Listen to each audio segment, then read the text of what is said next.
Hello दोस्तों, नमस्ते प्रणाम। हम किरण हम मंजू अपना चैनल पर स्वागत करै छी। नमस्ते प्रणाम, सब दीदी भाईजी के प्रणाम, सब दाई माई के प्रणाम, जते गोटन सुनबे सब गोटन प्रणाम करै छी।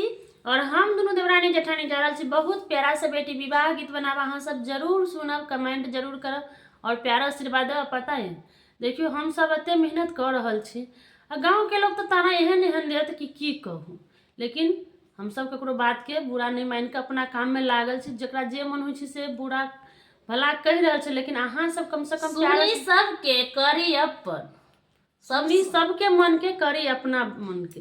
तो तई के लगा हम सब सबके सुन के अपना काम में रहे छे सब व्यस्त बेल। लेकिन अहाँ सब ओहना का प्यार आशीर्वाद के और हमरा सबके मन लागे ककरो ताना जब द रहल छे ओकर कुछ हम सब हासिल करके देखाबी कि आगा जाकर ओकरो सबके एहसास हो कि सही नहीं गलत काम नहीं कर सही काम करले।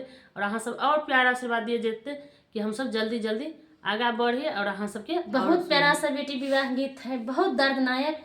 अहाँ सब देखियो बेटी जब विदाई होवे लगे छे तो बेटी पापा के चाहे दादा के चादर में जो लोर पोछे छे तो जरूर ओके एहसास होई कि बाप पापा के चादर में लोर पोछ कर ससुरारे अपन लोग हुई। बहुत प्यारा सा गीत है, हाँ जरूर सुनिए, जरूर कमेंट करें। कथी के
ता